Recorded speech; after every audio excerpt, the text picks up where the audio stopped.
Buen día a todas, a todos. Bueno, el día de hoy vamos a hablar sobre educación. Son dos temas. Uno, dos decretos que saldrán publicados más tarde, el día de hoy, en el Diario Oficial de la Federación o el día de mañana, pero hoy los firmamos, que son los acuerdos que tomé con las y los maestros, con todas y todos, para, por un lado, facilitar la movilidad de las y los maestros en el marco de la UCICAM, en lo que discutimos escuela por escuela los cambios que se requieren para desaparecer UCICAM. Y UCICAM es el esquema para la movilidad y la promoción de los maestros y maestras, que ya prácticamente nadie está de acuerdo con eso, pero ¿qué lo va a sustituir? Es lo que estamos discutiendo en todas las escuelas. Pero hay algo que les afecta mucho, que es que no se pueden mover de una escuela a otra, tienen muchas restricciones. Entonces, desde el 15 de mayo me comprometí a hacer este cambio y el día de hoy Mario lo va a explicar y se va a publicar en el Diario Oficial. Y el otro es la disminución de la edad de jubilación para todos aquellos que están en el 10º transitorio, que también se publicará a más tardar el día de mañana y que Mario también lo va a explicar. Y por otro lado, los avances en la educación media superior, particularmente de las nuevas escuelas que van a existir este año y cuál es el plan hacia adelante. Ese es un tema. El otro, pues como siempre, todos los lunes, quienes quieren los precios. Y finalmente cerramos el día de hoy con Humanismo Mexicano, dedicado a Carlos Monsiváis, porque la semana pasada fue aniversario de su fallecimiento. Entonces vamos a dedicar el día de hoy a Carlos Monsiváis. Entonces empezamos con Iván y luego Mario. Buenos días a todos, Presidenta, con su permiso. Vamos a informar sobre los dos decretos que planteó la Presidenta, pero antes muy rápido informar a todas y todos y Presidenta de la consulta que usted ordenó escuela por escuela. Adelante. Decirle que ya se realizó el 30 de mayo en el Consejo Técnico. Adelante, fue un proceso de deliberación colectiva entre las y los maestros, fueron 16 reactivos. Adelante, tenemos algunos primeros resultados. Lo bueno es que el número de participantes, 96,974 escuelas participaron y nos mandaron sus resultados, sus deliberaciones, 30,000 de escuelas multigrado para un total de 127,778 escuelas. Es un muy buen número de participantes y fue en la 7ª sesión del Consejo Técnico el 30 de mayo. Las escuelas que no hayan participado, que no hayan contestado, podrán hacerlo en la sesión del Consejo Técnico del próximo 27 de junio. Adelante. Algunos resultados muy rápido. Adelante. Se les preguntó ¿qué consideras lo más importante? Pon en orden de prelación qué factores consideras en los procesos de admisión, promoción y reconocimiento. ¿Qué dicen los maestros y las maestras en los procesos de admisión? ¿Qué es importante? La formación docente y pedagógica en primer lugar, la apreciación de conocimientos y aptitudes, promedio general de carrera, cursos curriculares y extracurriculares y experiencia docente como esa admisión al final. En la promoción vertical, ¿qué debe considerarse? Dicen los maestros y las maestras. Reconocimiento de conocimientos y aptitudes, antigüedad, reconocimiento al buen desempeño, estudios de posgrado, experiencia y tiempo de trabajo en regiones en condiciones de vulnerabilidad. Para la promoción horizontal, la formación profesional, el reconocimiento y conocimiento de aptitudes, antigüedad, actualización y desarrollo profesional, y así promoción de horas adicionales, reconocimiento a la asesoría y apoyo al acompañamiento. Tenemos información que nos va a guiar en la propuesta que va a hacer la Presidenta de la República de la desaparición de UCICAM y establecer una nueva relación de ingreso, promoción y ascenso. Pero para hoy tenemos un resultado importante. Adelante, la que sigue, por favor. La que sigue. Les preguntamos qué criterio debe considerarse para los cambios de centro de trabajo, el decreto que está presentando hoy la Presidenta. Pues el 54 piensa que la antigüedad y años de servicio. Es decir, el decreto que hoy se va a firmar se basa a que en los cambios de centros escolares la variable que determine a quién le toca primero de los maestros y las maestras sea exclusivamente con la antigüedad. Y justamente es lo que están pidiendo la mayoría de los maestros y las maestras. Adelante. Entonces tenemos ahí el respaldo. Adelante, por favor. Vamos con el primer decreto. Sí, adelante. Tiene que ver con facilitar la movilidad de los centros de trabajo. ¿Esto qué es? Siempre los maestros pues quieren acercarse a la comunidad pues donde nacieron o donde vive su familia. Un maestro de nuevo ingreso normalmente le toca trabajar fuera de su ciudad, fuera de su pueblo, fuera de su comunidad, y conforme va pasando el tiempo pues tratan de moverse. Hay mucha demanda en los centros urbanos. Entonces es algo muy normal que los maestros quieran acercarse a algún lugar de su preferencia. Con la entrada de UCICAM esto se volvió muy problemático, muy complejo y poco transparente, porque a algunos maestros sí se les daba el cambio y a otros no. Cuando tenemos una vacante y un maestro se cambia, bueno, ese maestro deja vacante el lugar donde estaba. Entonces otro quiere ocupar ese lugar. Y ese que ocupa su lugar también deja un lugar vacante y se va formando una cadenita. Se llaman cadena de cambios. Por eso cuando tenemos una vacante genera por lo menos entre 5 y 15 cambios.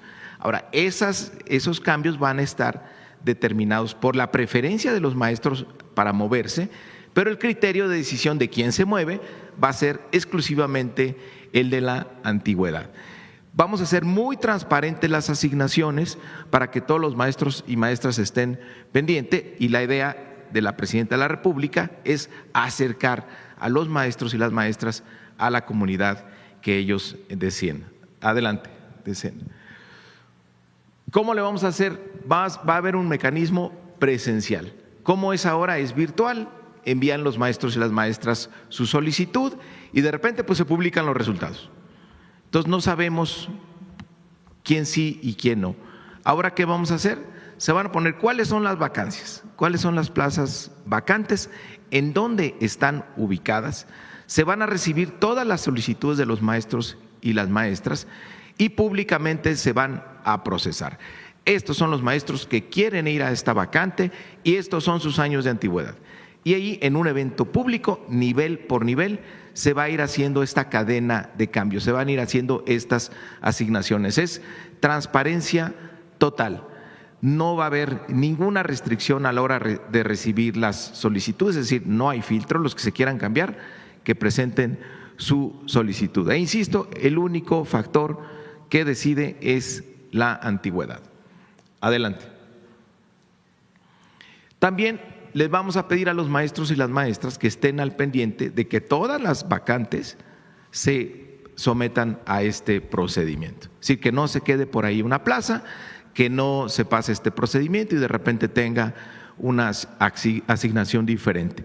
Y para ello le vamos a dar a la representación sindical la participación durante todo el proceso, desde la emisión de la convocatoria hasta la ejecución de la misma en el evento público que estamos planteando.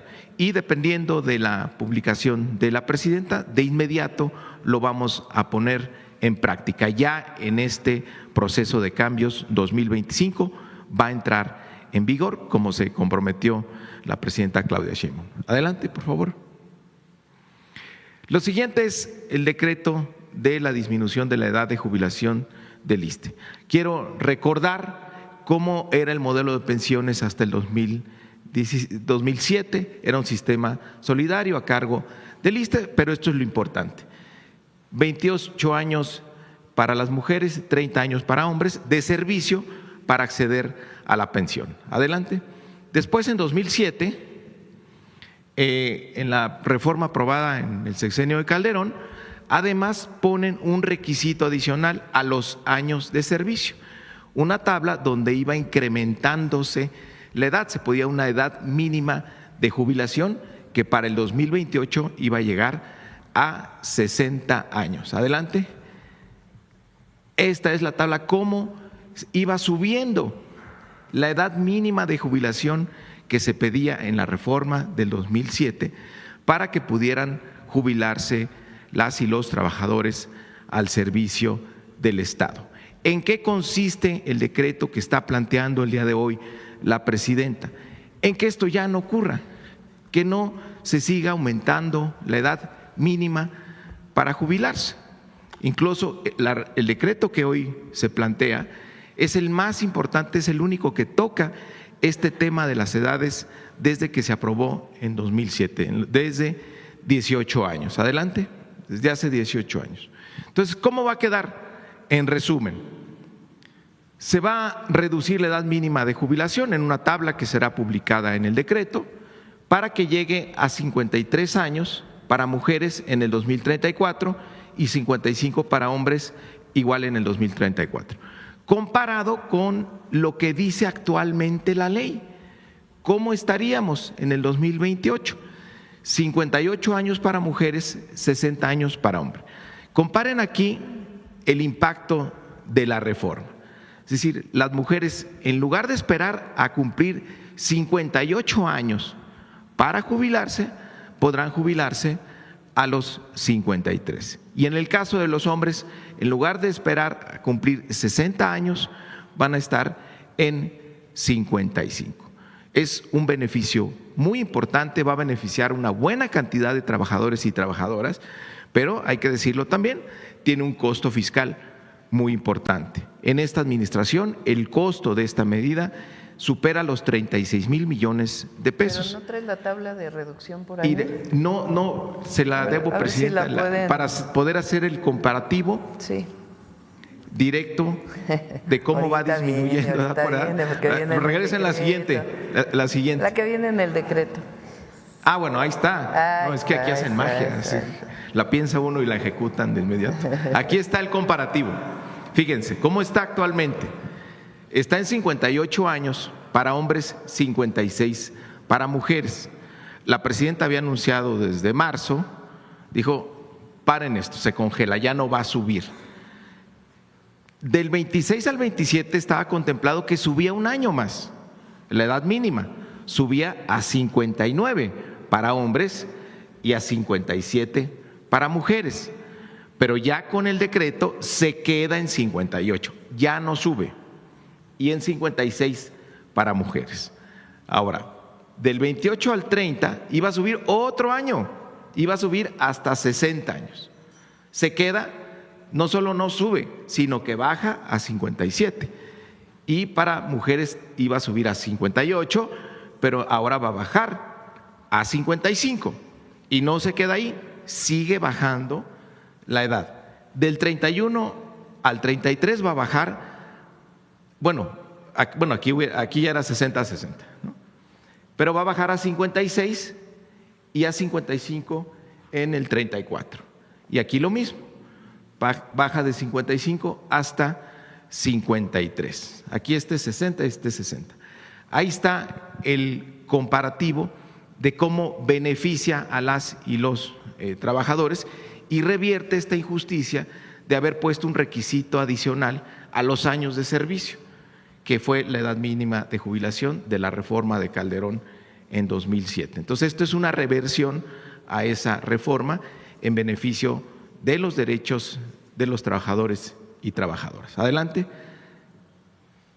Regresa un poco.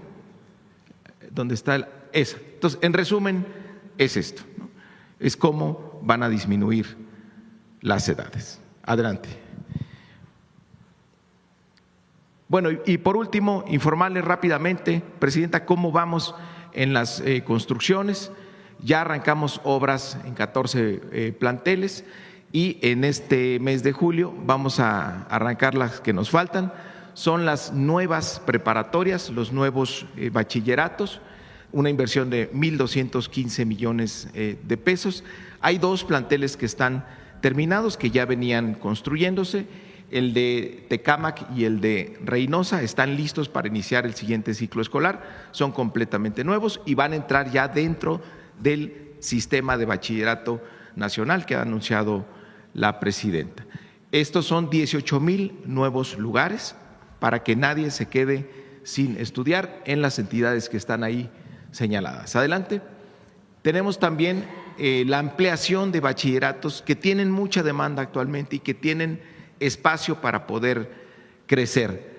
Son 33 acciones, son 33 obras, ya iniciamos en 7 planteles y están por iniciarse en otros 22. Son 8,910 lugares nuevos.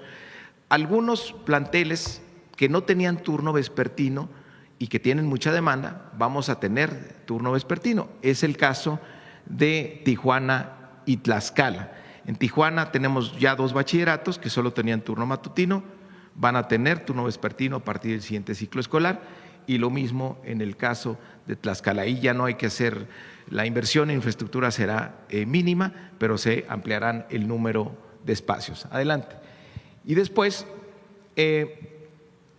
la presidenta detectó que había muchas secundarias que no eran utilizadas en las tardes. ¿Y dónde están los jóvenes que se quedan sin preparatoria? Pues donde están las secundarias. Cuando terminan la secundaria, entonces se aprovecha esa infraestructura, hay una inversión para reconvertirlas y que en las tardes puedan ser preparatorias. Eso es optimizar la utilización de la infraestructura educativa. Son 35 reconversiones, una inversión de 759.5 millones de pesos.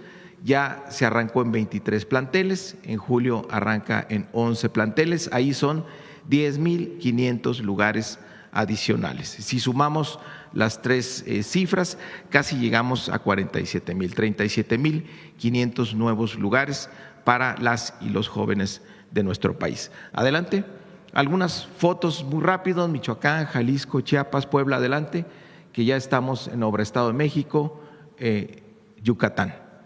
Y todas estas acciones terminarán en el siguiente ciclo escolar. Cuando no esté lista, por ejemplo, los bachilleratos nuevos, pues vamos a tener aulas provisionales, porque si ven, la mayoría de las obras las vamos a acabar en este año para que las y los jóvenes ya puedan ir a su preparatoria. Sí.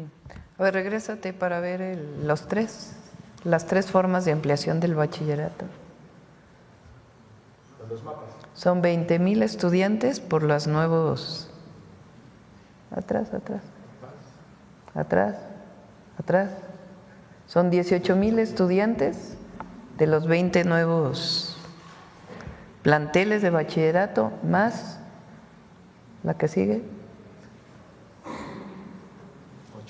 8,910 más 10,500. Son prácticamente 37,500 nuevos lugares para este año nada más, para educación media superior. Gracias, Mario. Muchas gracias. Sí. La idea es que en algunos empiecen en agosto y si no, ya iniciarían a mediados del ciclo, puede ser, y después ya se incorporan en agosto del 2026. Bueno, a ver, importante entonces, recuerden que el 15 de mayo anuncié 3 temas muy importantes para las maestras y los maestros. Uno, el aumento salarial del 9% y un 1% más a partir de septiembre. Todas las maestras y maestros van a ver reflejado el 9% de aumento salarial entre salario y prestaciones a partir del 1 de julio. Va a ser retroactivo al 1 de enero. Ya lo van a recibir el 1 de julio. Segundo, un cambio en la manera en que pueden moverse de una escuela a otra, mientras hacemos el cambio del UCICAM famoso o de la UCICAM famosa. Entonces, un cambio en el esquema de movilidad se publica el día de hoy. Y la tercera, que fue parte de lo que se dialogó también con la CENTE, no solamente se congela la edad de jubilación de los que no entraron a cuentas individuales, sino que se va a ir disminuyendo a partir del 2028. Este es un acuerdo que tomamos y el día de hoy va a salir publicado. Es importante para todos los que nos escuchan que tienen que cumplir las maestras y los maestros 30 años en el caso de hombres de haber trabajado como maestras y maestros y 28 años en el caso de mujeres. Lo que estaba pasando es que aunque cumplieran 30 años, cada año o cada 2 años aumentaba la edad de jubilación. Ahora no solo se congela, sino que disminuye hasta el 2034. Esa es la tercera mejora para las maestras y los maestros. Ahora, ¿para cómo vamos a cambiar la UCICAM? No solo va a ser por reuniones de consejo técnico, nos vamos a ir presencialmente escuela por escuela. La propuesta que se va a presentar va a salir de las maestras y de los maestros, no de la Presidenta de la República. Si nos llevamos un año más, nos llevamos un año más, pero tiene que salir de asambleas, de discusión de las propias maestras y maestros, presencial en las escuelas, para que no haya ningún problema después de que no fue tomada en cuenta ninguna opinión, ninguna posición. Eso que salga desde abajo, eso es lo que va a ser la propuesta para el cambio relacionado con la promoción de los maestros. Bueno, ese es uno, y la otra son 37,000 nuevos lugares para educación media superior y va a ir aumentando cada año. Van a ser más de 100,000 lugares durante todo el sexenio para aumentar el número de preparatorias para las y los jóvenes en nuestro país, además de los 330,000 espacios para educación superior, que ya también lo vamos a presentar en las siguientes mañaneras. Bueno, pues esa es la información. Antes de pasar a las preguntas, les voy a pasar unas fotografías del trabajo de la Defensa y la Marina en los lugares que fueron afectados por el huracán Erika.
faltó ahí más fotografías, creo que le hicieron un corte de la parte del plan de N3.